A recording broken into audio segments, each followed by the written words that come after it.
Az egyszerűség, őszintesség és tisztaság. Ezen keresztül képesek lennénk megszabadulni a terheinktől, amelyeket mi aggattunk saját magunk nyakába. Ahhoz, hogy az ember egyszerű legyen, ahhoz nem kell tanulni semmit. De sokat kell tudni felejteni. El kéne felejteni mindazt, amit beidegzettünk magunknak, és mindazt, amivel a raffinált értelmünk pörög. Hogy minél egyszerűbben vakarjuk meg a fülünket. És a fő problémáink itt vannak. Egyszerűség, őszintesség, tisztasággal az ember mindig nyugodt lelkiismerettel tud élni. És aki nyugodt lelkiismerettel él, az jól él. És ő mindenkibe dolgozik. És minél inkább az ember ezt elfolytja, annál rosszabb helyzetbe kerül. És mikor szenvedünk, akkor valaki másra mutogatunk, de mindennek a forrása innen belülről jön. És pontosan azért, mert mi elveszítjük az egyszerűség, őszintesség, tisztasággal való kapcsolatunkat. Mi egyszerűen nem tudjuk elhinni azt, hogy mi felnőtt fejjel olyanok lehettünk, mint gyermekek. És ezt nem akarjuk elhinni. Mi azt képzeljük, hogy gyermek lehet csak gyermek, és egy felnőtt részéről gyermeknek lenni butaság. Ezt én is így gondoltam. Meg mindenki szinte így gondolja. De a lényeg bennünk valami más, mint amit mi élünk. És ez a lényeg, amitől mi elveszítettük a kapcsolatot. Ez, ami miatt mi bajban vagyunk. Mindenkinek megvan a maga baja, mindenki, ahogy mondják, hordozza a keresztét, és mindenki valamit szenved. És tulajdonképpen ez nem kellene legyen. Hidd el nekem, ez nem kellene legyen. Ez abszolút nincsen benne a teremtés játékában. A teremtés játékában van egy dolog. Létrejön egy tudatos lény, amely igaz, hogy állati testtel rendelkezik, 2 lábon jár, de a tudatosságát, hogy tudja élni, ahhoz kap egy szabad akaratot.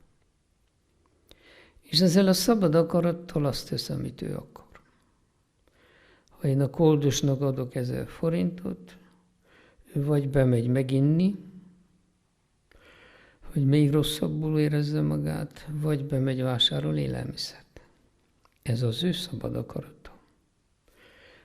Én, aki adtam 1000 forintot, én azért nem vagyok hibás. Istent hiába szidod, hogy mély hagy téged szenvedni. Isten nem azért adta neked a döntés jogot, hogy visszaélj vele. És mi ezt tesszük. Mi visszaélünk vele. És mi mindig, mivel szabadon tudunk gondolkodni, meg dönteni, mi mindig az érdekeink szerint döntünk. De nem az értékeink szerint döntünk. Mi elfelejtjük az egyszerűséget, elfelejtjük teljesen az őszinteséget, és elfelejtjük ezáltal aztán a tisztaságot. És mivel mi ebbe a játékba belemegyünk, egy olyan levest főzünk magunknak, az, mit életnek nevezünk, hogy fordul ki tőle a gyomrunk. Én magamról beszélek, lehet, ti nem így vagytok. Én így éltem. Amíg nem találkoztam a mesteremmel, aki azt mondta, ne így főzd az ételt, mert ez így ehetetlen. És valójában én az életemet akkor, mikor vele találkoztam, egy nap után 180 fokban megváltoztattam. Ezt sem lehet csinálni, mert épésszel nehéz kibírni. De tudd meg, hogy valamit kéne változtatni. És nem azon kell változtatni, hogy XY melletted hogy él. És mi mindig abba tévedünk, hogy mi nem lehetünk ilyenek vagy olyanok, mert a másik olyan. Mi köze van a másiknak ahhoz, hogy én milyen vagyok? Semmi. Abszolút semmi köze nincs. Ha csak vesszük az őszintességet, ami tulajdonképpen az alapja és egy emberi, becsületes életnek, ez lenne a szükséglet. Az emberiségnek borzasztó nagy szüksége volna őszinte emberekre. És azok valahogy nem jelennek meg. Mindig akire rá tippeljük, hát nem szoktak beválni ezek a dolgok. Mert valahogy mi mindnyájan betegek vagyunk. Az nem igaz, hogy csak ők. Mi mindnyájan. Mi mindnyájan elfelejtettük, hogy kik vagyunk. És mivel elfelejtettük, hogy kik vagyunk, mi mindnyájan egy bizonyos fokú tudatlanságban élünk. És mi csak azt látjuk, ami számunkra és a mi személyünket illetően fontos. És mivel ezt látjuk, azért teszünk meg mindent, hogy azt megszerezzük, ahhoz hozzájussunk, és így tovább. De ez a felejtés, ez egy durva dolog. Ez olyan, mint az Alzheimer-kór. Ezt tudjátok, milyen? Mikor valaki szegény egy ilyen betegségbe esik bele, akkor az értelem felejt. De olyan mértékben, hogy lemegy zsemlét vásárolni, aztán elfelejti, hogy hol lakik, hogy hívják, meg mindent. Aztán a zsemlevásárból egy-két nap múlva a rendőrség hazahozza, mert már jelentik, hogy eltűnt a bácsi. Tudod, hogy mi ezt csináljuk? Mi lejövünk ide a bolygóra, elfelejtjük, hogy kik vagyunk, még az első években még marad valami. Elfelejtjük, kik vagyunk, futunk, rohanunk, rendezünk mindent, és azt pár évtized után a halál hazavisz, azt mondja, itt van, ez a tiétek, megkaptam. Ez nem ott járt, ahol kellett járjon. A tudatlanság abból jön létre, hogy mi elkezdünk birtokolni. De mielőtt mi leszületünk, mi tudjuk, hogy ez fog jönni. És mégis megígérjük, hogy mi ellene teszünk. De amikor már bölcsőbe vagyunk, egy-két éves bébi, üvöltünk az anyu után, hogy az a mi birtokunk, nehogy másfele nézzen, vagy máshoz nyúljon, csak hozzám, csak nekem, csak az enyém. És az anyu buta módon meg is teszi, mert hát az anyai, majomi szeretet működik, és akkor aztán mi belenövünk abba, hogy amiért üvöltünk, az a miénk. És akkor aztán mi már csak mind üvöltünk. De mi nem jövünk rá arra, hogy mi elváltunk valamitől. És az a valami, amitől elváltunk, az nem más, mint a mi forrásunk. A mi igazi lényünk. És a mi igazi lényünk, az nem anyagiakban számol. A mi igazi lényünk, ő értékekben számol. belső tudásban, belső erkölcsi mércékben számol. És ebből van nekünk a problémánk. Tehát a problémánk végül is csak az, hogy mi nem tudjuk, kik vagyunk. De tudod, hogy az a bizonyos dolog, amit azt mondják, hogy megvilágosulás, Isten megvalósítás, vagy jóga, vagy mindenki, ahogy nevezi, akarja nevezze. Az a valami nem más, mint tulajdonképpen hirtelen eszedbe jut, hogy ki vagy. Eszedbe jut, és még egyszer nem felejted el. Tehát az egy egész természetes dolog. Én egyszer átéltem egy ilyet. Igaz, hogy nem tartott még a világ, csak 40 percig körülbelül, mert én kértem, hogy ennek legyen vége, mert nem bírok vele. Képzeld el, hogy én dolgoztam, és munka közben elkapott egy borzasztó rossz érzés. Képzeld el, hogyha most ellopják az igazolványodot, ellopják a házkulcsodot, autókulcsodot, mindent, és mondjuk egy idegen városba vagy. A nyelvet se tudod. De érzed, hogy elvesztettél mindent. És az egy borzasztó szörnyű rossz érzés. És Uram Istenem, velem mi lesz? De hol van az a valami, ami megmondja, hogy én ki vagyok, vagy mit tudok tenni? És egy ilyen érzés kapott el, és ez gyötört engem egy pár percig. És egyszer csak jött egy megvilágosulás. Hé, én tudom, megvan. Én tudom, hogy ki vagyok. Én nem vesztettem el semmit. Teljesen világos, hogy ki vagyok. Képzeld el, egyik percről, pillanatról a másikra én mindent tudtam. Én tudtam, hogy honnan jövök. Én tudtam, hogy mikor, mit éltem. És így, ha visszanéztem az időbe, visszafele, ott voltak az arcok egymás után, aki én voltam. Még olyan csúnya, szőrös harcos is voltam, mint Dzsingisz Kán, meg ezek. Ilyen mongol arccal, meg mindenfélét, amit láttam visszafele, akkor másik fele néztem belül persze, és előre néztem, és előre is mindent láttam. Én egy végben mindent tudtam. De az az öröm, az a gyönyör, az a felismerés, hogy én ki vagyok, az leírhatatlan. Nekem rengeteg misztikus élményem volt, de ilyen, mint ez, és ilyen érzés, ahol a gyönyörtől robban szét, ilyet én nem pipáltam. Én meg vagyok győződve, hogy az összes életeimet egybevéve ilyen szép 40 percem nem volt, mint ez. És akkor dolgoztam tovább. Persze egyszer elmentem a munkahelyemről, mert nem bírtam tovább, kellett hangosan kacagni. Oda mentem a feleségemhez, akivel együtt dolgoztunk, kolléganőm. Mondom neki, te tudod ugye, hogy én nem a te férjed vagyok. Én csak hogy tudd meg, én nem ez a fogorvos vagyok, akit te itt látsz. Ez csak egy játék. Én tudom, ki vagyok. Na, megint hülyéskedsz, mondta a feleség.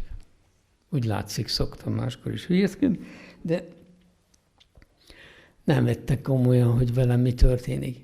Visszaültem, aztán tovább dolgoztam, és beteget kiengedtem, mondtam, készen van, mehet. Lányok kiküldték, egy fél óra múlva azt mondják nekem, az a hölgy, akit kiküldött, azt vissza kéne hívni. Hát mondom, mi akarjátok visszahívni? Hát azért, mert kifúrta a fogait, vagy 6 fogát, de abba nem tett tömést. Mondom, ilyen nincs, fiam. Hozzátok vissza, fogadjunk. Na fogadjunk, doktor úr, na fogadjunk. Visszahozták, ki voltak forva a foga, és nem volt benne semmi. És én úgy elküldtem. Mondom, itt valami nincs rendben. Megcsináltam, és mikor kész volt, mondom, hát ezt én már láttam. Én ezelőtt 1 órával ezt láttam. És akkor kezdtem rájönni, hogy hoppá, itt baj van, mert én látom a jövőt ugyanúgy, mint a jelent. És kavarom őket. Tehát nekem nincs meg a tudati képességem magamot rendbe tartani itt a környezetemben. Úgyhogy nagyon megijedtem, kezdtem ellenőrizni jobban magam, meg minden. Az állapot, az egy csoda volt. És én bármit tudtam. Mindent tudtam.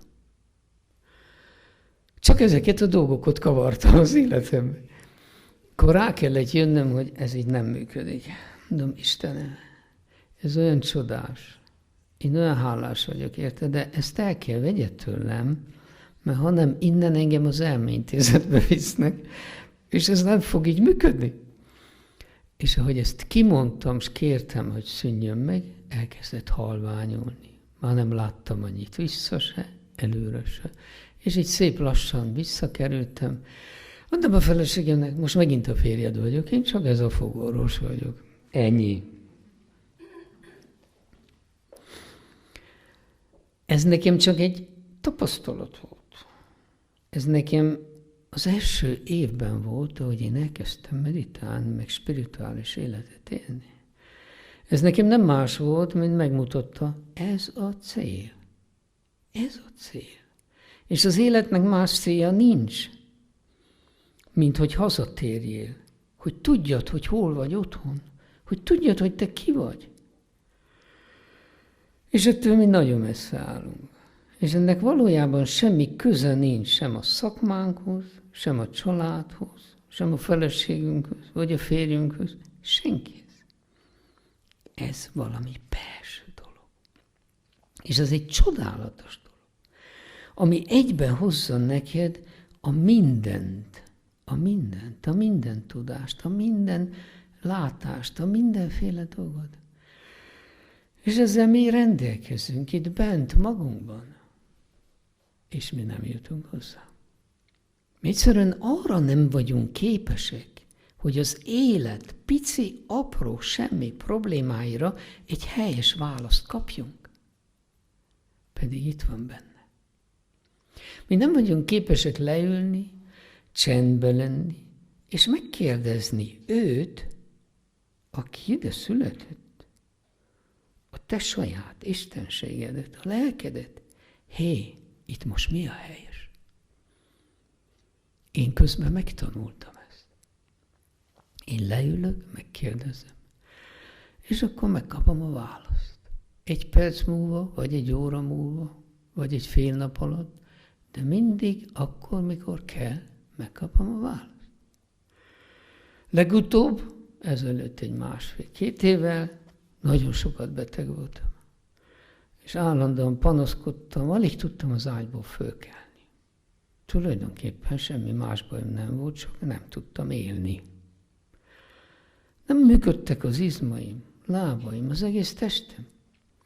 Feleségem azt mondta, ebből elég, ne nyavajok, felhívom az orvost, menj el orvoshoz. Mondom, jaj, ne, azt én nem akarom. Nem szeretem őket. Nekem úgy kollégák, barátok, jó, de én nem szeretem az orvosi dolgokat. Főleg az én testemről van szó.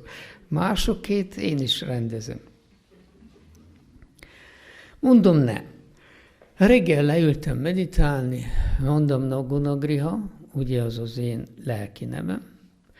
Mondom, Gunagriha, figyelj ide, feleségem akar küldeni orvoshoz, te tudod, hogy én nem akarok menni. Most légy olyan kedves, mondd meg nekem, mi a bajom, kell-e menjek orvoshoz, vagy nem kell menjek. Ha te azt mondod, menjek, akkor én megyek orvoshoz. Leültem, meditáltam. Meditáció, ugye a kérdést fölteszed, utána beülsz a szívedbe, és csendbe vagy. Én el is felejted, hogy mit kérdeztél. És egy olyan 10-20 perc múlva a nagy csendbe belülről azt mondja, nem menj orvoshoz. Itt van valami, ami nem jó neked. És megjelent nekem egy tükörtojás, meg egy darab sajt. Aha, mondom én. Fölálltam a fotelből, lekiabáltam, Marami, ne készíts tojásrántottát, én mától vegán vagyok. Marami visszakiáltott, jól van, oké. De én azóta vegán vagyok. És hogy legyen érdekes a dolog, nekem aznaptól kezdve szűnt meg az összes bajom. Rögtön.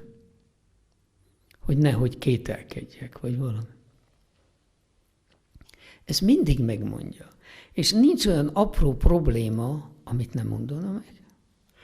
Feleségem, ő elmegy a boltba bevásárolni, mert neki ugye az egyik élet központja az, hogy mit eszek, mármint én. Azt ő rendezi. Meg a kutya. Mi ketten kell legyünk jól ellátva. Bemegy a boltba bevásárolni, ő nem tudja, hogy mit vesz és mit főz. De ott végig megy, és mire kijön, arra megbeszéli a legfelsőbben, a saját lelkével, hogy mi lesz. Ott jönnek neki az ötletei. Tehát nincs olyan apró dolog, amiben nem működne az, hogy benned van a válasz. Te nem kell kérdezni senkit. Semmiről. Itt bent minden megvan. A probléma az, hogy nem itt van meg. És mi csak itt akarunk élni. De az a minden, az itt van. Itt nincs semmi. No, nem csak nekem, nektek se. Itt nincs. Itt jó dolog nincs, hidd el nekem. Azon kívül, hogy tudjuk, hogy vezessük az autót, meg 2x2, 4, meg stb. Ez csak egy eszköz. Ez egy számítógép. De az ember az nem itt van. Az emberiség és az emberiesség az nem itt van. Az itt van. Ha ez nem volna, mi nem lennénk itt. Soha anyánk meg nem szült volna, fel nem nevelt volna, és stb. Ha mind csak itt gondolkozna az ember, már rég kinyírta volna az emberiséget. Ez egy eszköz. És mivel ez az eszköz el van engedve, és szabadjára van engedve, olyan, mint egy vadló. És ezt a vadlovat meg kell szelídíteni. És a legkönnyebb megszelídíteni, ha nem állsz szembe vele, hanem elmész tőle. Azt mondod, te járd a magad útját, és én járom az enyémet. Az én meditációm abból áll, hogy én innen az én érzésemet beteszem ide.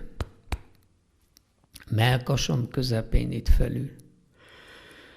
Ha kezeddel magadra mutat, hogy én, akkor itt van a spirituális szív.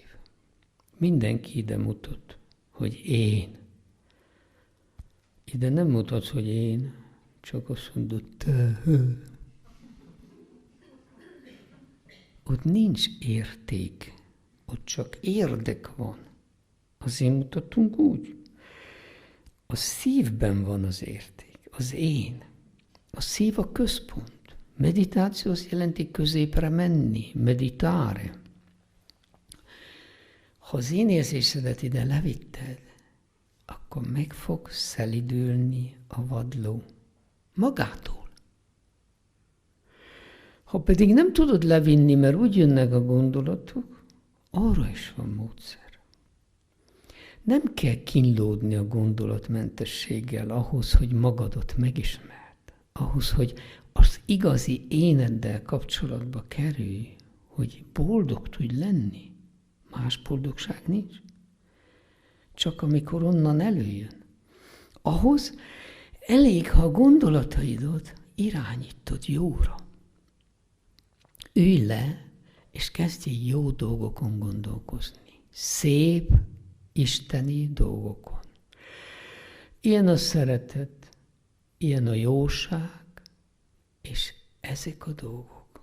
És ezeken, ha elkezdel gondolkodni, a szereteten, a tágasságon, és a szeretetet kitágítod az egész univerzumra, a jó dolgokat mindig ki lehet tágítani, és ebben a tágasságban megjelenik neked a szív, a csend. A jó dolgokkal be lehet menni a szívbe. A jó dolgokkal be lehet menni a lélekhez. Ha pedig megjelenik egy rossz gondolatod, azt is tágíts ki, és az meg fog szűnni. Nem tudom, hogy tudtad-e, vagy nem tudtad, de a rossz nem bírja a tágasságot. Minden rossz, ha megnézed a történelmet, magába megomlott. A római birodalomtól kezdve mindenig Mindenig. Az utolsó, amit láttunk, a kommunizmus volt, de ez így folyik. A rossz nem tud a végtelenségig nőni. Ez egy univerzális törvény. És benned a rossz gondolat sem tud, ha direkt kitágítod, akkor el is felejted, hogy mi volt az. Úgy megszűnik. A jó dolgokat viszont tudod tágítani. És hogyha a jó dolgokat tágítod, akkor a szívedbe kinyílik a tágasság. Mi tulajdonképpen egy olyan lény vagyunk, aki ebbe a testbe bele van préselve, bele van szorítva. Nekünk szenvedés testben lenni az igazi lelkünknek.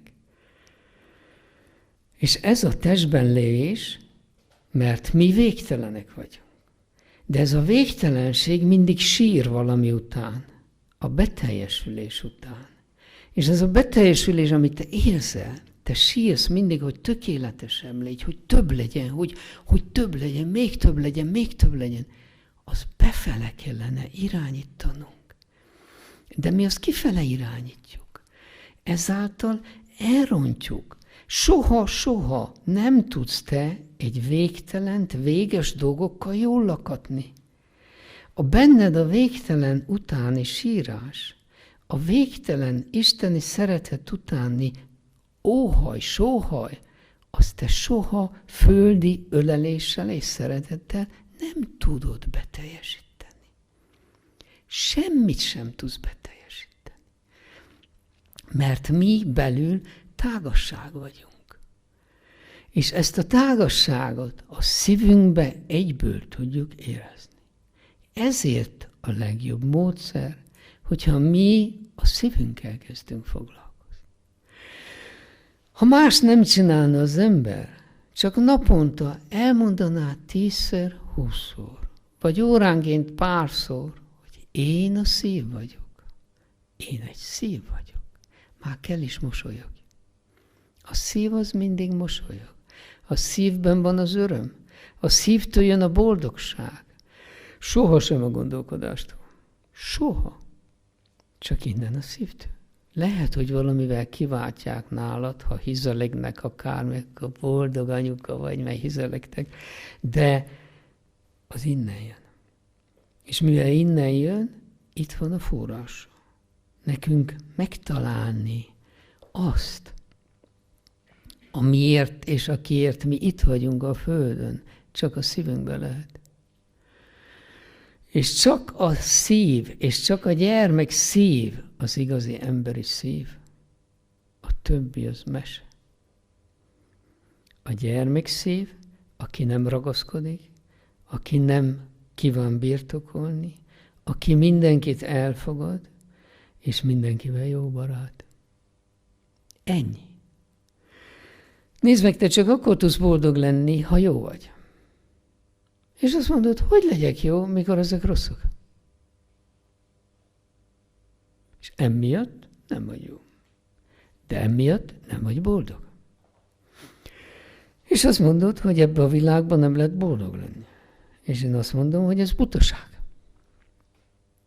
Mert te jó lehetsz a rosszal. Ki tiltja azt meg? Egyedül az értelmed. Az értelmed azt mondja, szemét, fogad. Ha ő rossz, akkor ő azt érdemli. De mi vagy te? Igazság végrehajtó, vagy törvényszéki végrehajtó? Hogy te végrehajts azt, amit ő megérdemel? Ez nincs rád bízva. Ez nem a te dolgod az életbe.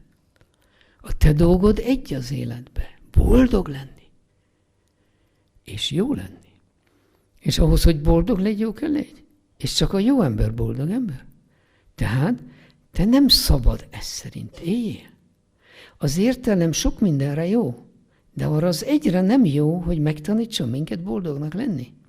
És hiába olvasol el 500 könyvet, 1000 könyvet, és tanulsz mindenféle tanfolyamokat, és mindenféle csodákat mindenről, és energiákról, és erről, és kézrátevésről, meg akármiről, te boldog nem tudsz lenni. Amíg nem tanultál meg a rosszal bánni, addig te nem tudsz boldog lenni. Az mindegy, hogy mit tanítanak neked. Neked felejteni kell. Neked el kell felejtsd azt, hogy a másik mit érdemel. El kell felejtsd, hogy a másik mit csinált neked. Te el kell felejtsd minden rosszat. Ha nem is felejtette, de erőszakkal jó kell legyél. Nem azért, mert ő megérdemli. Azért, mert neked van szükséged rá. Tudd meg, hogy a jóság egoizmus. Ha te nem tudsz megbocsátani, ha te másikkal nem tudsz jó lenni, akkor te mit csinálsz? Mérgezed magad? És mindig csak mérgelődsz azon, amilyen ő. Hát hiányzik neked a saját tökéletlenségeid mellé még az övét is behozni, és azon gondolkodni. Gondold meg. Mi nem egész normálisan viselkedünk. És azt mondják, én nem vagyok normális. Pedig ez nem igaz. Ők nem normálisok. Akik azt teszik, hogy a rosszal szembeállnak és harcolnak. Nincs olyan háború, amelyikben valaki boldog lenne. Mindegy kigyőz. Ezen a bolygón nincs igazság. Arra rá kellene jönni már az első 20 évben, hogy itt élünk. És nem tovább várni. Add fel ezt a fajta óhajadat. Mert ami nincs, azt nem lehet elővenni. Igazság nincs. Igazságosság nem a te bizniszed. A te bizniszed az, hogy boldog légy. És tudd meg, hogyha az ember megtanulja azt, hogy ő boldog legyen, függetlenül mindenkitől, függetlenül mindentől, akkor kezd el kinyílni. És a boldogsággal egyszerre mindenféle pozitív dolog jön. Az egyszerűség, az őszintesség, a tisztaság. Minden. Nekünk egyetlen egy dolgot kéne megtanulni. Hogyan legyek minden nap őszintén boldog? Ez pedig nem megy ezzel a törvénnyel, amit a fejünk diktál. Abszolút nem megy. Nem muszáj kikürtöd a világnak, hogy te ilyen jámbor vagy, de tedd meg.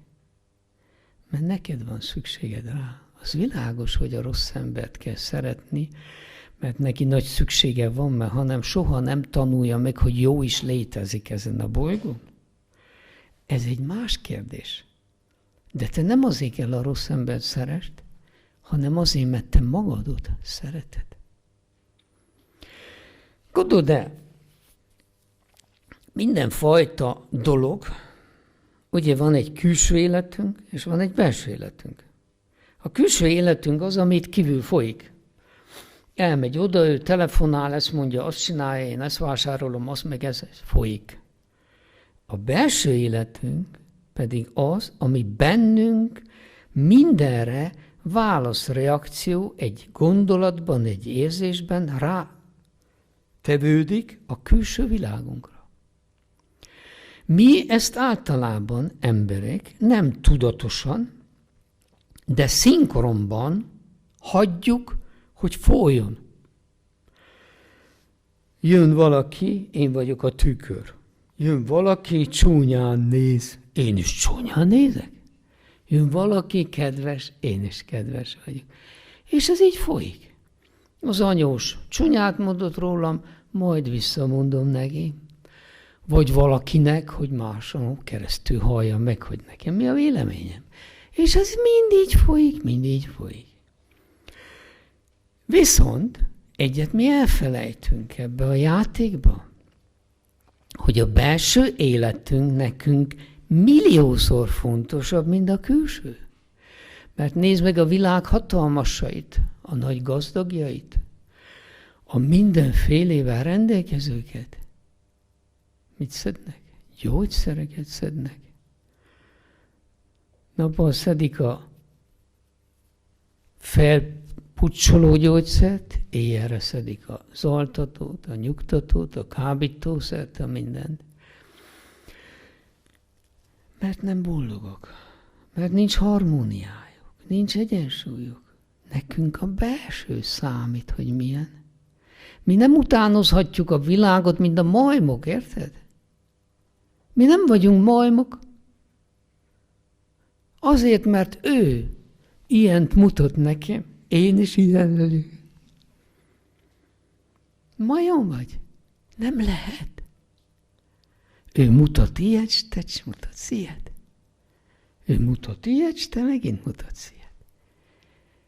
Na most, amikor te valamit utánoztál, és a rosszat elítéled, utálod, és gyűlölöd, akkor mi megy benned végbe? Van neked fogalmad, hogy mi történik olyankor? Ha neked egy ennyi fogalmad lenne, te milliószor meggondolnád, hogy bánja világgal. Képzeld el, hogy az első pillanatban, hogy egy rossz gondolat, egy rossz kép, egy rossz elképzelés megjelenik, a testedbe, sejtek szintjéig minden elromlik.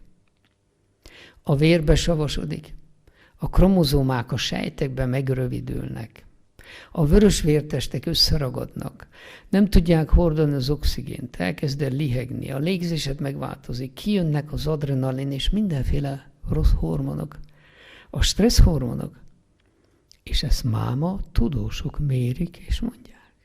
És az embernek vetítik a képeket, és amikor egy rossz képet látsz, ez létrejön. Mikor egy jó képet látsz, minden visszaáll a helyre. És képzeld el, még ráadásul, mielőtt a kép megjelenik a testbe a reakció. És senki sem tudja, milyen kép fog jönni. Csak a te belső lényed. És ő előre tudja. És ezek mért dolgok, ezek tudományos kutatási dolgok. Mi több vagyunk, illetve mi nem a test vagyunk. Mi több vagyunk, mint amit magunkról képzelünk. És ezt mi nem vesszük figyelembe. Mi nem vesszük figyelembe azt a dolgot, hogy az érzéseinkkel modelláljuk a testünket. Az érzéseinkkel tönkre tesszük a testünket.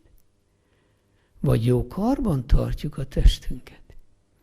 Hogy a testünk nem az égből pottyant, az igaz, hogy a földből való, és a föld adta a testet nekünk, de az, aki a testet rendezi, és élővé teszi, hogy én itt most állok, egy perc múlva halott vagyok, mi történt? Ki az a valaki, aki a testben volt, és már nincs? Az a több. Az a minden tudó benned. Az a te igazi éned, a te magasabb éned, a te isteni lényed. Isten nem más, mint te. Isten nem más, mint mi az összesen. Itt a Földön. A túlvilágban egy nem anyagi tudat. De a nem anyagi tudat millió részben lejön, és mindenikben ugyanaz van benne. Mi egy egységből jövünk. És mi az egység után vágyunk. Gondold meg, nekünk a nagy vágyunk mindig az, hogy egymást szeressük. Hogy egy nagy családba béke legyen, szeretet legyen. Mert az egység után sír bennünk valami. Mert mi az vagyunk gyakorlatilag. És mit valósítunk meg abból? Egymást döfködjük, egymást szurkoljuk, és a végén még egymásnak a kést és a hátába tesszük, arról van szó. És ha meggondolod ezt az egységet a léleknek, ez az összes lélek egy. Lélek még csak kétféle sincs, női vagy férfi. A lélek egy. Mindenkiben egy. Tehát mi belül nem azt kéne éljük, amit élünk. Legalább a családba, legalább a városon belül, a nemzeteden belül, akikkel beszélsz. Azokkal tudnál egyetérteni, de mi nem tudunk. Mi egy politikai hülye elv miatt egymást megöljük. Ez mindegy, hogy valaki magyar, a másik is magyar. Lényegtelen. Gondolj 56-ra. Te Budapesten az utcán nem tudtad, hogy ennek most hogy köszönj, vörös csillagot mutatva, vagy pedig szabadságot, vagy mit? Onnan jön a golyó, és mindenki magyar. Ez nem oké. Mi a semmiségek és szétválasszuk magunkat. Mi az Isten keresésbe öljük meg egymást. Mert más vallás. És a vallások ahelyett, hogy összehoztak volna minket, szétválasztottak minket. Mert elfelejtettük benne az egységet, elfelejtettük benne a szeretetet. Elfelejtettük, mert azok csak intézményesített érdekszövetségekké váltak. Az nem istenkeresés. Istenkeresés az egyedül benned lehet, a te saját szívedben. És az igazi Isten oltára az a te szíved, és semmi más. És te nem szabad foglalkozz mással. Hogy más miért más, mint én. Hát mert ő úgy van jól a főnöknek. Ha Isten engem megtűr olyannak, amilyen vagyok, és én neki jó vagyok, és őt is megtűri, akkor neki mind a kettő jó. Akkor miért teszek én különbséget? Miért kell én kritizáljam a másikat? Én veszem magamnak a szabadságot, hogy elutasítsam, ami nekem nem tetszik, elfogadjam, ami tetszik. De ugyanakkor a másikat elítélem ugyanezért a dologért. Gondold meg. Mennyi időt, energiát rabolsz erre az abszolút butaságra, hogy másokat kritizálsz. Semmit nem érsz el vele, csak a saját békédet tönkreteszed. A saját igazi lényedtől mind távolabbra és távolabbra mész. És mind jobban és jobban egyedül érzed magad. És az egyedül lét a félelemnek a gyökere. És ezt mi magunknak hozzuk létre innen a dínyéből. Mindig csak félünk. Még abban is, amiben kellene örülni. Valakit szeretsz, már félsz. Mikor veszted el? Vagy mi lesz? Vagy hogy lesz? Az ember az egyetlen állat a földön, aki attól fél, ami nem a valóság. A Nyuszinak több esze van, de mi a Nyuszi viccekből tudjuk, hogy a Nyuszi mindig okosabb volt, mint mi, meg erkölcsösebb. Azt hallottátok. Nyuszi ül a fűben, és nem szívja. Ezt az ember nem teszi meg. Be se ül a fűbe, és úgyis szívja.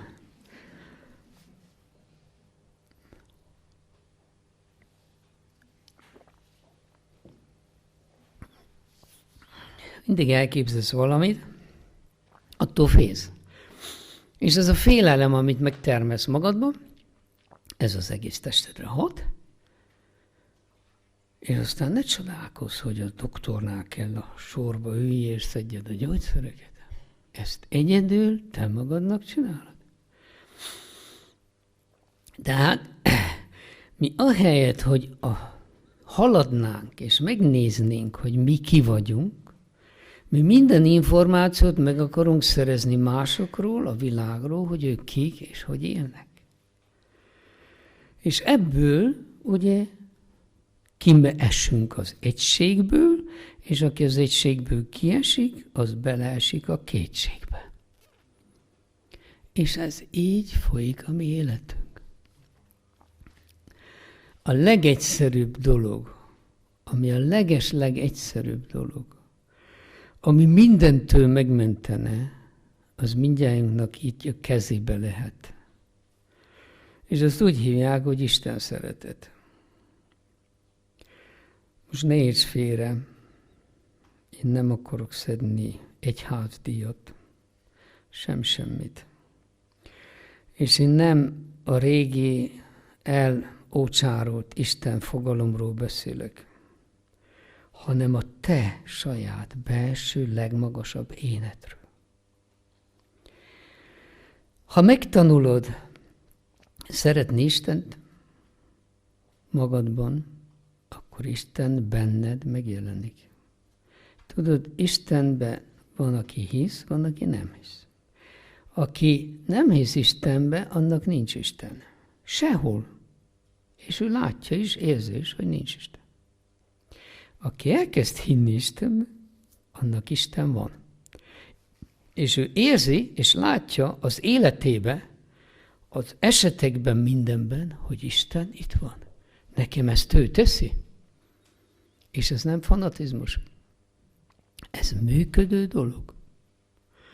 És ha elkezdel egy dolgot ismételni, hogy Isten szeret engem, Isten gyermeke vagyok, akkor neked a problémáid kezdenek megszűnni.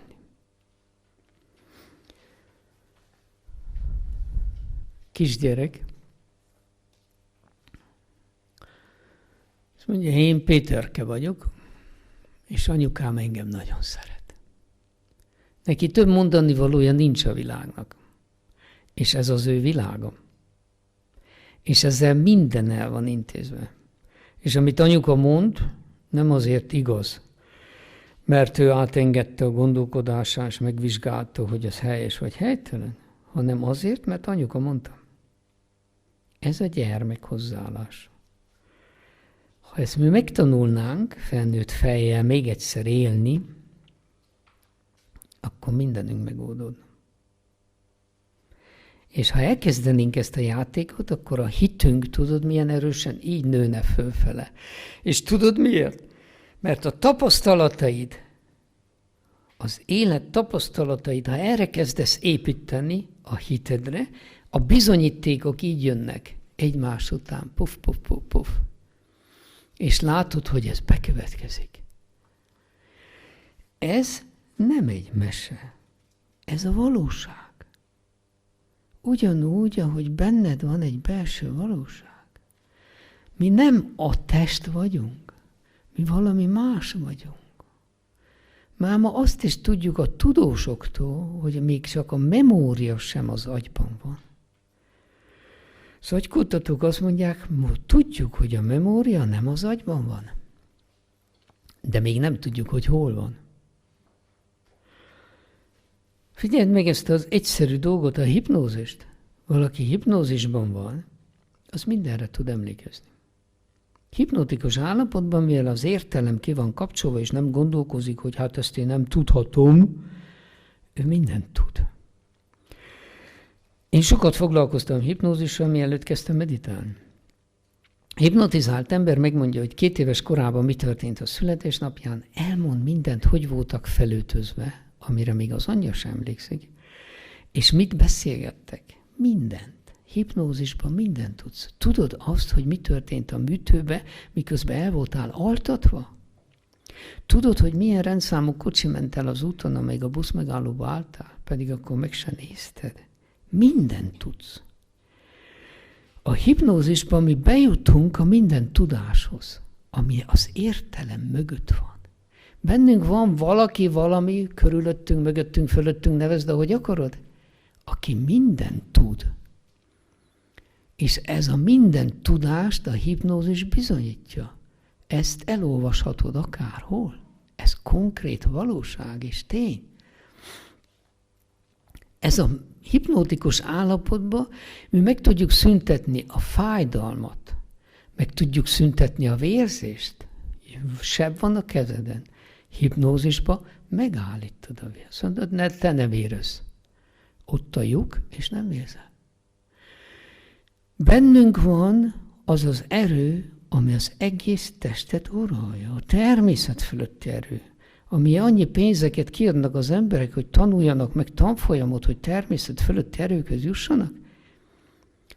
Nem ki kell adni a pénzt. Be kell adni a törekvést a szíved felé, mert az benned készen van. Te az vagy. Mi természet fölötti lény vagyunk, bezárva jelenleg a természetbe. És amikor megérezzük azt, akkor rájövünk, hogy a természet fölöttiség mint olyan nem is létezik. Mert az is a természet. Csak az a rész, amit eddig nem ismertem. Így működik ez mindennel. Tehát mi nem két lábon járó emlős állat vagyunk, aki egymást kell rugódja a helyére a földön, vagy a birtoklanni való dolgokért a földön. Mi lelki lények vagyunk.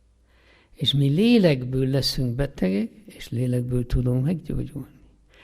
Mi lélekből vagyunk boldogok, vagy lélekből nem vagyunk boldogok. Mi a belső világunkkal, mikor a rosszat elítéljük, és azt átéljük, akkor magunkban meggyártjuk a rosszat. Ez annyira egyszerű, és annyira logikus. Amikor pedig a rosszra csak jóval válaszolok, akkor nem gyártom magamnak a rosszat. És erre van nekünk egy eszközünk. Úgy hívják, hogy szabad akarat.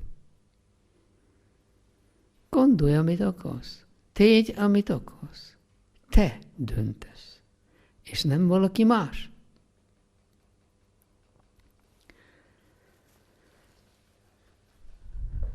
Meditáció csak egy eszköz ebbe az egész játékba. A meditációnak az a célja, és azért a legjobb eszköz. Meditációja, mint egy jármű. El kell jussál innen most le Olaszországba, jármű nélkül sokáig eltart, hogy legyalogolj. Van egy kerékpárod, gyorsabban lemész. Egy repülővel egy óra alatt ott vagy. A meditáció egy ilyen eszköz ahhoz, hogy mi bejussunk az igazi énünkhöz. Semmi más. És ez az eszköz csak erre szolgál, hogy mi be tudjunk utazni, és meg tudjuk érezni bent a csendbe a csend hangját. A lélek nem beszél hanggal. A lélek a csend hangjával beszél. És ha mi a csendet nem tanuljuk meg, akkor mi nem tudjuk meg az ő üzenetét. Amikor meditálsz és csendben vagy, és megjön az üzenet, van valami, ami neked nem jó, a tükörtojás meg a sajt, az a csendből jön. Utána fölszáll az értelembe, és megfogalmazódik arra, hogy a buta ember megértse. De nekünk a csend az, amely mindent meg tud adni. És a csend az, amiben minden benne van. A csendben benne van a vigasz, a szeretet, benne van minden isteni dolog. Ezért a meditáció az, amely a leggyorsabb eszköz ahhoz, hogy mi igazából az igazi lényünkkel tudjunk élni és találkozni. Tehát a meditáció gyakorlása az tulajdonképpen egy eszköznek a használata. És ahhoz, hogy meditálj, nem kell megtanulni semmit. Nem kell elmenni és fizes tanfolyamokat, hanem csak le kell ülj, és csendbe légy.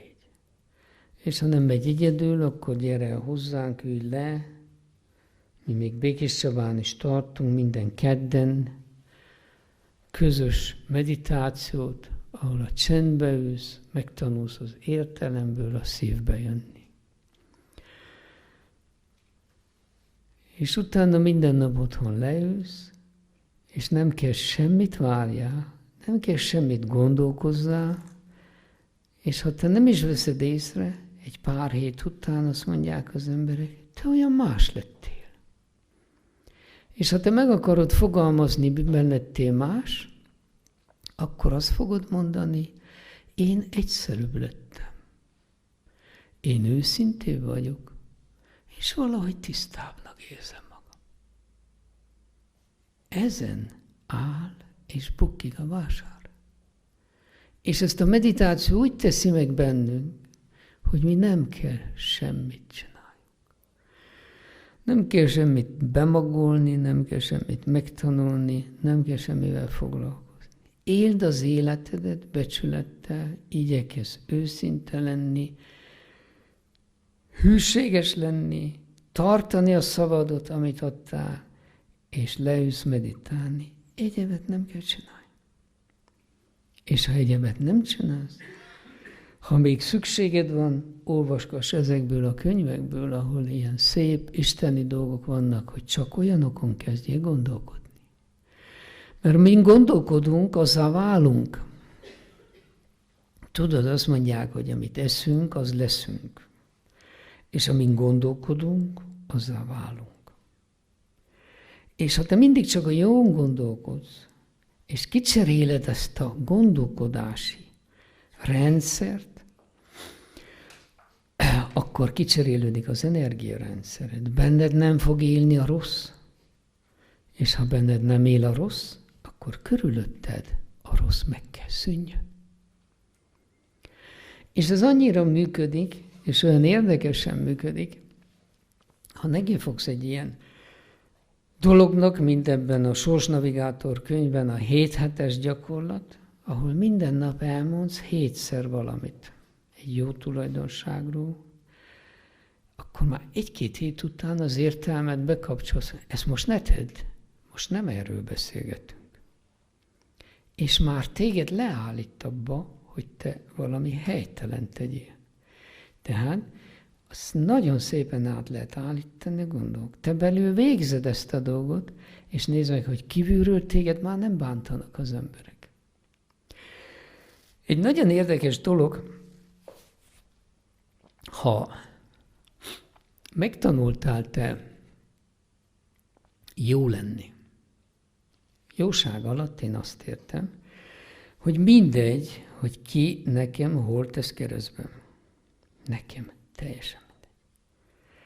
Én nem reagálok erre. Maximum, ami reakció belőlem kijön, egy részvét, szeretet, sajnálom, hogy ő ezt kell tegye. Ennyi, ami belőlem kijöhet. De többnyire még ennyi se, én elfogadom, hogy ez van. Kész.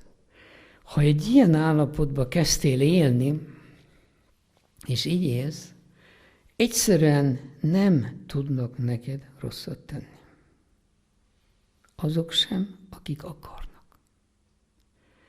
Miért? 2 okból.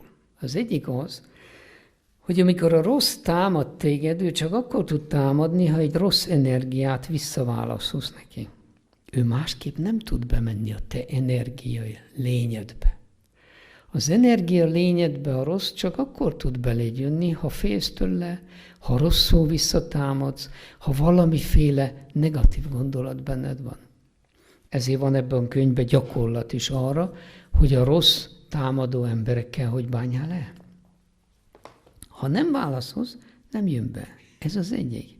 A másik, amikor elkezdett a jóért élni, akkor a benned lévő saját legmagasabb részed, a lélek, az isteni rész, tudod, hogy ő természet fölött, ő mindenható és mindentudó. Ő leállít mindent.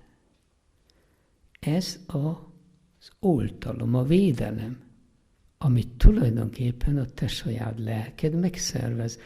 Megbeszéli az ő lelkével, hogy itt nem, és nem. És ezek a dolgok csodásan működnek. Csodásan működnek. Mi nem fektetünk hangsúlyt arra, hogy mi mit gondolunk, hogy gondolkodunk. Mi nem vagyunk tudatában annak, hogy a gondolataink, az ítéleteink, a mindennek következménye van. Mindennek. És minden rossz, ami benned végbe megy, annak egy következménye van. És annak a következménye nem arra megy, akire te gondolod a rosszat, hanem rád. Minden következményt te magad kell leéljél, és te is fogsz leélni. Másképpen ez nem működik. Mi mást képzelünk az életünk fontosságára. De mi valójában nem az vagyunk, amit képzelünk. Te nem a büszkeséged lélegzete vagy. Te nem a féltékenységed élete vagy.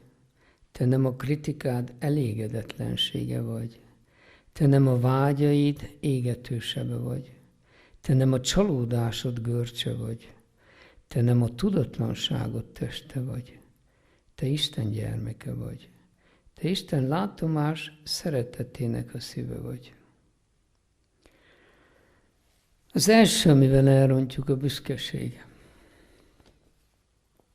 Az ember büszkeségéből sok-sok minden nem tud elfogadni. És a büszkeség nem visz sehova, és semmi jóra. És a büszkeségünkből kifolyólag úgy képzeljük, mert a büszkeség nem más, mint az az érzés, amely meg akarja mutatni másoknak, hogy én is vagyok azon a szinten, sőt, feljebb, mint ők. Ez pedig egy olyan külső butaság, ami teljesen értelmetlen. És az egész világ ebben szenved. Nézd meg, minden háború, minden tömeges gyilkosság a büszkeségből jön. Rengeteg bűnügy oka a büszkeség. Rengeteg minden a büszkeség. És az büszkeségünk az egónknak egyik fő tartó oszlopa. Az egónk a büszkeségből, a szégyenérzetből és a félelemből él. És a büszkeség az, amelyik rombol. A szégyenérzet az, amelyik minket elválaszt a sikertől. A félelem pedig mindenbe beleszól. De ha mi a büszkeségünket nem akarjuk letenni, tudatosan, és nem akarjuk elfogadni, hogy mi meghajoljunk előtte, legyen ő, amilyen akar, legyen büszke. Mi úgy érezzük, hogy a büszkeségünk miatt, vagy hogyha azt megsértik, akkor megaláznak. Ez nem így van. Mi nem tudunk alázatosak lenni. Az alázatosság nem megalázás. Az alázatosság bölcsesség. Tulajdonképpen az alázatossággal tudnánk mi a büszkeségünket megtörni, és abból kimenni, hogy ne rombolja az életünket. A mi életünk szenved miatta. A probléma nem az, hogy mások szenvednek. Ugye, ha a világ hatalmasait nézed, és azoknak a büszkeségét, akkor milliók szenvednek miattuk. 100 000-eket ölnek meg egy fél év alatt, egy hónap alatt, nekik nem számít. És ez mind büszkeség, és semmi más. Tehát ez egyik legnagyobb romboló, ami az embernek a természetében benne van. De az alázatosság az ennél nagyobb erő. Alázatos csak az tud lenni, akinek több van. Sokkal több van, mint a másiknak. Ha egy kisgyerek szembeáll veled, és azt mondja, nézd meg, én erősebb vagyok, mint te, egy 3 éves tacskó. Én erősebb vagyok, én okosabb vagyok, az én apukám is erősebb, azt mondom, fúj, ez igaz. Lássam, milyen erős vagy, és letérdelek szembe vele, és azt mondom, gratulálok, te erősebb vagy, mint én. Ez mi? Ez az alázatosság. Csak hogy tudd meg, ezt mi viccnek vesszük a gyermekkel szembe, de ha mi így élnénk minden felnőtt gyermekkel szembe, soha problémánk nem lenne. Add meg neki az igazát, és nézd meg, hogy milyen boldog lesz. Mi történik a következő lépésben a 3 éves gyermekkel? Miután megmondtam, hogy ő milyen erős, kezd nézegetni, megnézi az én kezemet, hú, te is erős vagy. Egész erősebb vagy, mint én. Mondja 5 perc múlva. Próbáld ki. Akárhol, munkahelyen, bárhol. Adj neki igazat. Akkor is, ha nincs. Legyen boldog. Hajolj meg előtte. Add oda neki. És várjál. És vissza fog térni, és meg fogja mondani azt, ami neked kell. magából odaadja azt, amire neked szükséged van. Magától. Az emberek egymást nem segítik csak akkor, ha alázatosság van a játékban. Ha alázatosság nincs a játékban, mindenki bezárkózik. Te egy embernek a szívéhez nem tudsz hozzákerülni, csak alázatossággal, mint a kisgyermeknek a szívéhez. Másként nem működik az élet. Ebben a Sorsnavigátor 2 című könyvben nagyon sokat olvashatsz erről. Mert az arról szól, hogy siker és boldogság a munkahelyen. Ugye a munkahely az a hely, ahol nem a családdal vagyunk, hanem ismerős idegenekkel, vagy idegen ismerősökkel. És aztán ott jön sokféle konfliktus, van, aki a családban meg lenne még úgy, ahogy békében, de nincs meg a munkahelyén, vagy fordítva. De a kettő csak akkor működik, és a harmónia, ha mind a kettő működik. Ebben a könyvben rengeteg ilyen helyzet van leírva, hogy a munkahelyen hogy old meg te az emberekkel a problémádat, és hogy tudjál te onnan békésen, sikeresen és örömteljen tovább lépni és kiszállni. A büszkeség, ez egy hatalmas nagy probléma. Te nem a féltékenységed élete vagy. Féltékenység, az egy csúnya erő. És nagyon-nagyon-nagyon sok emberben él ez az erő. És a féltékenység mikor van, az nem válogat. Mikor megjelent, akkor benned jön a rossz érzés. És tulajdonképpen kínoszt téged. És érdekes, a féltékenység annyira önromboló, hogy azt mindenki tudja magából, hogy a féltékenység, hiába vagyok arra vagy amarra féltékeny, azoknak én nem tudom befolyásolni az életét. Csak magam vagyok. Tehát szerencsétlennek érzed magad. Önrombolás. A féltékenység az egyik legönrombolóbb erő. És akkor az ember abban benne van, és szeretne kimenni belőle. Jó, én utálom, hogy féltékeny vagyok, és így nem akarok az lenni. Az nem segít semmit. Akkor elmész tanulni leckéket, meg tanfolyamokat, meg pszichiáterhez, az se segít semmit. Nem tudsz megválni tőle. Egy rossz tulajdonságot minél jobban ellöksz magadtól, annál jobban ragaszkodik hozzád. Féltékenységtől én megmondom, hogy tudsz megszabadulni. Kezd el más embereknek az örömét érezni. Tanuld meg, hogy valaki örül valaminek, mész az utcán, látod, két ember találkozik, vagy a gyerek, vagy akárki, vagy, és megörülnek egymásnak. Te akkor menj be magadba, és azt az érzést, azt az örömet, amit látsz rajtuk, éld át, vedd át. Ez az elején furcsa, mert mi ilyennel nem foglalkozunk sajnos, de ha elkezded gyakorolni, mind könnyebben megy, mind jobban megy. És ahogy az örömet megtanultad átvenni másoktól, én ezt egyébként akkor kezdtem megtanulni, mikor tanítványa lettem Sri Chinmoynak. Tudjátok, egy ilyen nagymester körül ott vannak a tanítványok. Minél régebbi a tanítvány, annál közelebb kerülhet a mesterhez. Én pedig új voltam, de hát én nem voltam akárki, mert azt mondtam, hogy mégiscsak Sri Chinmoy büszke lehet, hogy egy ilyen bécsi fogorvos meditál velem. És igyekeztem az első sorba kerülni. És nagy harcba voltam mindig, és a mester is csúnyán nézett rám. És azt mondom, ez így hogy lehet, hogy én kiteszem a szívem, lelkem, és ő csúnyán néz rám. Amíg rá nem jöttem, hogy itt másképp kell megoldani a dolgokat. Megmaradtam a sorba ott hátul, és elkezdtem figyelni, mert én a mestert nem láttam, de láttam azokat, akik elő voltak nála. És én tudtam, hogy mit éreznek.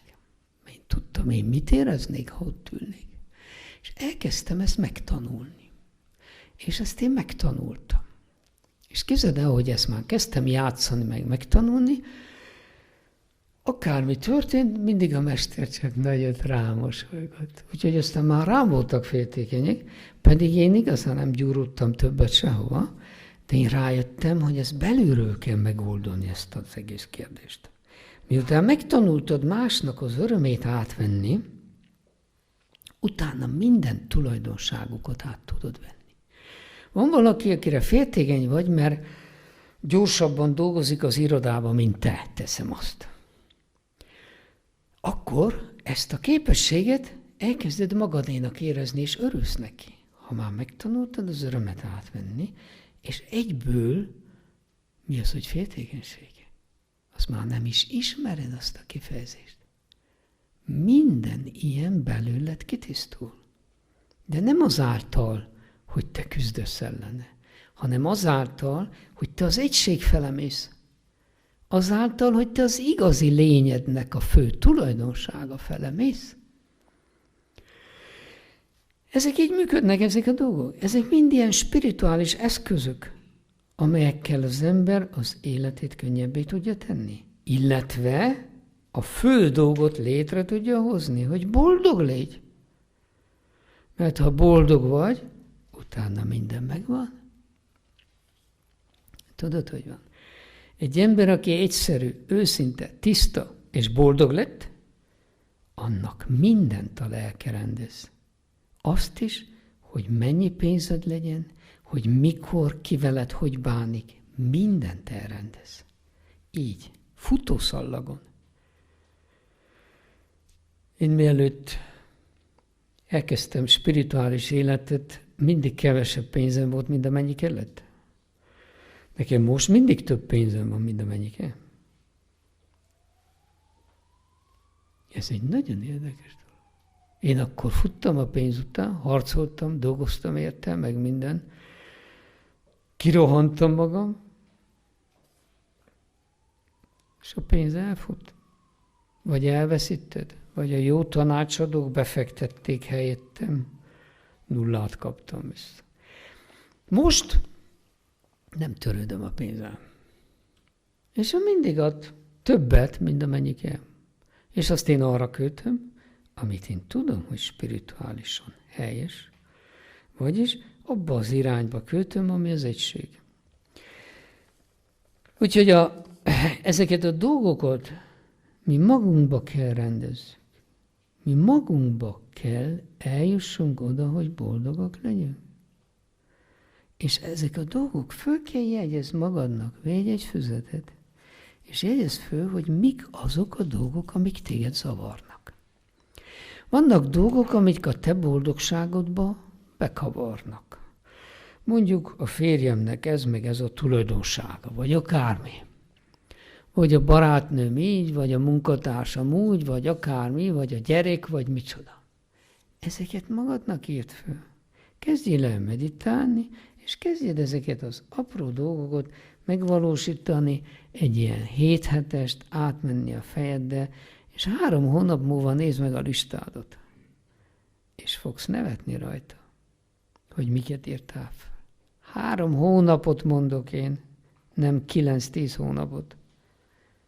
Mindezek a normál tréning gyakorlatokkal, ahogy meg tud az ember változni. Ez a sebesség, amivel máma a lélek fele lehet haladni, ez hihetetlen. Csak ne menj mindenfajta dolog után. Te csak élj a saját lelkiismereted szerint. Te csak élj magad törvényei szerint. Mitől tudok én boldog lenni? Élj azt szerint, amit neked a lelked diktál a szíveden keresztül. Ne menj el sok felé, sok tudományt, ne szerezd meg magadnak. Ne olvass el millió dolgot. Olvass csak arról, hogy mi az Isten szeretet. Olvassál ilyen gyermekmantrákat. Nézd meg, ebből a mester 50 mantrát írt kisgyermekeknek. Kisgyermekeknek. És kisgyermekek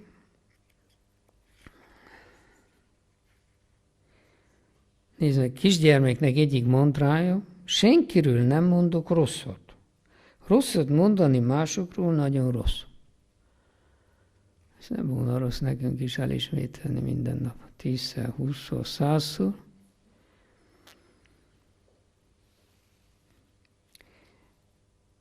És ezek az alapjai annak, hogy boldog tudj lenni. Ezek az alapjai. Nem az, hogy te tudjad, olyanokat kérdeznek tőlem az emberek, hogy nekem fogalmam nincs. Még a kifejezéseket se tudom elismételni, hogy parada, nem tudom micsoda. Vagy micsoda, mondom, Uram, ne haragudj, de én ezt nem tudom. Hát kunagri, azt nem lehet, hogy te ne tudja.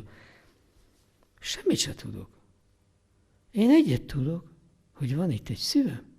És én egyet tudok, hogy Isten gyermeke vagyok. Ezzel kész. Le van zárva a téma. Minek annyi mindent tudni? Annyi mindent magyaráznak az emberek. Hogy így az energia, úgy az energia, mi lesz a világban, mi van a világban, hogy látszik, mi nem látszik, ki mit mondott, mit nem mondott. Ebből nem lesz boldogság. Ebből csak több baj lesz itt. És több kavarodás. És a végén nem tudod, hogy kinek mit higgyél. Hidd el magadnak azt, hogy te boldog vagy. És menj a szívedbe, és hagyjad, hogy ő beszéljen érted, és helyetted. Akkor tudsz te boldog lenni. Máskénten nem lehet. Még a kritikáról mondok egy pár szót. Te nem a kritikád elégedetlensége vagy. Mindegy, hogy hány embert kritizálsz, te mindig elégedetlen maradsz. Akkor is, ha kiderül, hogy igazad van, akkor se leszel boldog. A kritika a másik fő dolog, amivel mi tönkre tesszük az életünket. Mi másokat kritizálunk, és hagyjuk, hogy pörögjön az értelem, és nézd meg, ha az utcán mész, ha leülsz egy buszba, vagy akárhova, vagy bemész egy üzletbe, megnézel valakit, az első, azt gondolod, mit lehet rajta hülyének nézni, vagy mondani. A frizuráját, a ruháját, nem talál össze a cipője a táskájával, meg mit tudom, mindenféle marhaság. Ez pörög a fejedbe, nap mint nap, órákon keresztül. Olyan dolgokról, amihez semmi közöd nincs. Amivel te tulajdonképpen Isten sértegeted. Ez így van. Ez káromkodás, Isten káromlás. Amikor te más szitsz, azt úgy hívják, hogy Isten káromlás. Hát ha neki jó az a gyermek úgy, ahogy van, és az ő ízlésének megfelel, hát te hogy köpsz bele az ő levesébe? Hát az egy udvariatlan dolog. Mi között hozzá? Isten tudja, hogy miért olyan. Hogy honnan jött neki, hogy olyan, amilyen. És mikor növi ki, lehet, hogy elhagy téged, ha túl sokat kritizálod. És előtted fut a célba. Úgyhogy ez az egyik legrosszabb, amit az életednek tehetsz, ha másokat kritizálsz. Nem azért, mert nem volna mit kritizálni. Lehet, hogy nincs is amit kritizálni. Lehet, hogy sok minden van, amit csak te képzelsz el. De bármi, amit kritizálsz, azt te magadhoz húzod. És bármi, amit kritizálsz, azt te magadnak megvalósítod. És ha nagyon szitsz valakit, hogy milyen rossz és gonosz ebből és ebből a szempontból, akkor garantált, hogy eltelik 10 év, 20 év, és te olyan leszel. Észre se fogod venni, csak mások mondják rólad. És azt te csináltad magadnak. Tehát a kritikában hogy pont ellentétes irányba megyünk, mint amerre akarunk. Nem a boldogság fele, hanem a problémák fele.